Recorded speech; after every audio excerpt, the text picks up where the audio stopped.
Dear student, welcome to Higher Education Academy for Laws Topics of Chapter 2 Physics Part 1. हमारा topic था torque.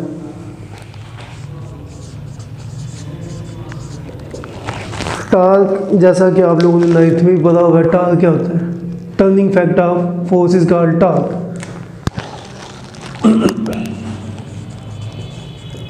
Turning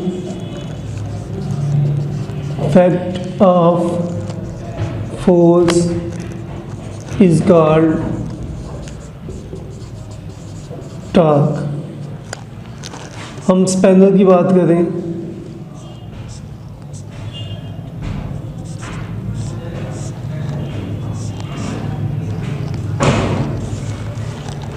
spanner stud को खोलने के लिए क्या पैदा करेगा? Turning factor. तो इसमें हमारे पास मोमेंट आर्म होगा L और जो एक्शन ऑफ फोर्स होगा F। तो इसी तरह ये जो फोर्स होगी वो इसको इस तरफ रोटेट करेंगे, फिर इस तरफ रोटेट करेंगे। जो रोटेशनल इफेक्ट पैदा होगा उसे हम क्या बोलते हैं? टॉर्क। इसके बाद ये डेफिनेशन होगी। टॉर्क हमारे पास आ गया, torque is equal to R cross F। जैसा कि हमारे पास इसमें क्रॉस प्रोडक्ट है तो हम कहते हैं कि हमारे पास वेक्टर क्वांटिटी है। तो torque is equal to R F sine theta and unit vector N. Then हमारे पास इसकी अगर हम डिमेंशन निकालें, इसका यूनिट क्या होगा हमारे पास? Torque is equal to metre into KG metre per second square kg metre square per second square. Then torque is equal to m l square per t square. ये होगी इसकी डायमेंशंस। इसके बाद आ गया हमारे पास torque of rigid body. Rigid body क्या होता है?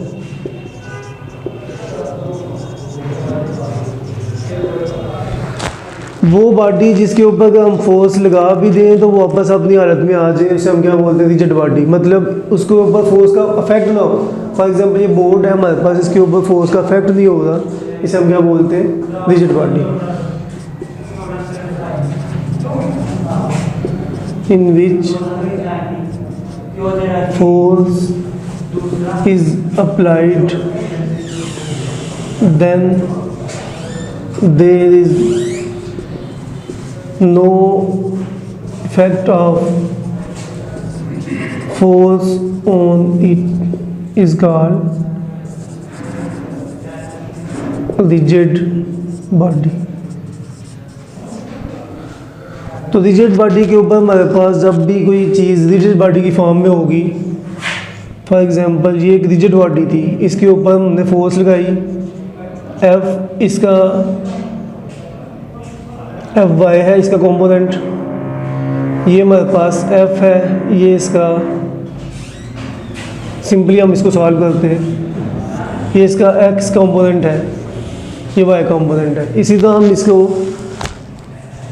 y कंपोनेंट की फॉर्म में यूज़ कर देते हैं। तो F is equal to F X cos theta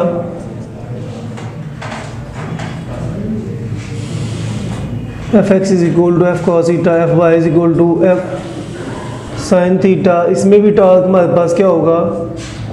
are into F sine theta and unit vector. इसमें कॉस थीटा क्यों हम यूज़ नहीं कर सकते? क्योंकि थीटा हमारे पास होता है 90 degree for maximum torque.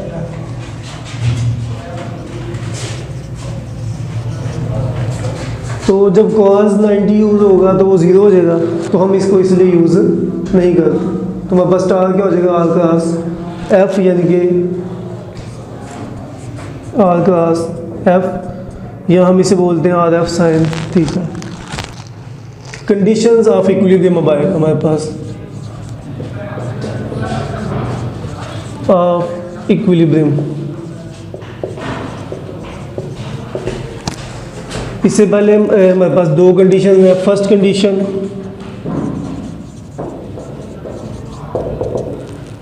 If sum of all forces is equal to zero. Sum of all forces equal to zero, हम कहेंगे फर्स्ट कंडीशन, यानी कि sigma F is equal to zero, sigma F X is equal to zero, sigma F Y is equal to zero. X component भी zero हो, Y component भी zero हो, यानी कि तमाम फोर्सेस जो है वो ज़ीरो हो। फॉर एग्जांपल, एक दरवाजे की दूसरी तरफ भी हम एक अफराद को रख देते हैं, इस तरफ भी एक अफराद होता है, एक फ़र्द होता है। दोनों फोर्सेस लगाएं तो दरवाज़ा नहीं खुलेगा, तो हम कहते हैं कि इफेक्ट क्या है फोर्सेस का ज़ीरो। इसके बाद आता है हमारे पास second condition of equilibrium. Sum of all torques is equal to zero, sigma torque is equal to zero, मतलब rotational effect zero. For example, एक गेट होता है हमारे पास इस तरह का सर्कुलर, यहाँ से अफराद इसके ऊपर फोर्स लगा रहे हैं, इधर से समझ लीजिए एक फर्द इधर से फोर्स लगा रहे हैं, तो टर्निंग इफेक्ट हमारे पास क्या हो जाएगा, ज़ीरो, मतलब रोटेट ही नहीं करेगा। उसे हम बोलते हैं सेकंड कंडीशन ऑफ इक्विलिब्रियम। अब इक्विलिब्रियम क्या होता है ये हमें पहले पता होना चाहिए। Equilibrium, if a body at rest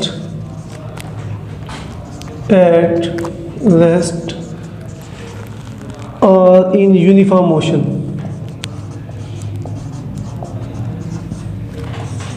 called equilibrium।